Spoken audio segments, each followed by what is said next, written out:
this place. Hallelujah.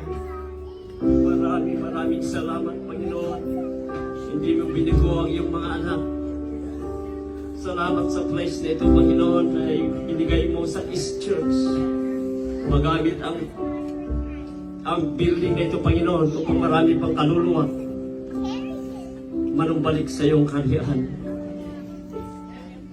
Father in heaven, thank you so much for the word that we just have heard today through the life of our Pastor Paul. Salamat po sa kanyang sa time na ipinagkalupo sa kanya. Pinapunta mo siya sa lugar na ito, Panginoon, na may purpose upang ang iyong mga salita ay mahayag sa araw na ito. Our prayer, O God, continue to bless the entire family, companion family, Panginoon. Our prayer for this family, O God, na habang sila po ay naglilingkod sa iyo, ang good health po ay pagkakalupo sa kanila.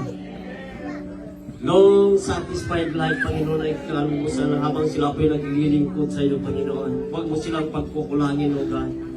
Thank you, Holy Spirit, for the wisdom, knowledge, and understanding na ipinagkaloob mo sa buhay ng aming mahal na Pastor po. And even, O God, for this multitude of people, O God, na dinala mo sa lugar na ito, Lord.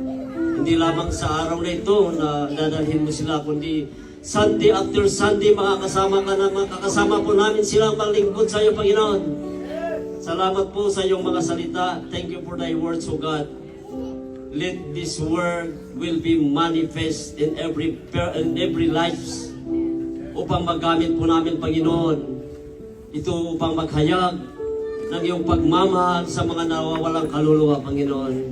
Lord, and as we depart in this place, may the love of the Father, the grace and mercy of our Lord Jesus Christ, and the sweet fellowship of the Holy Spirit be with us now and forever.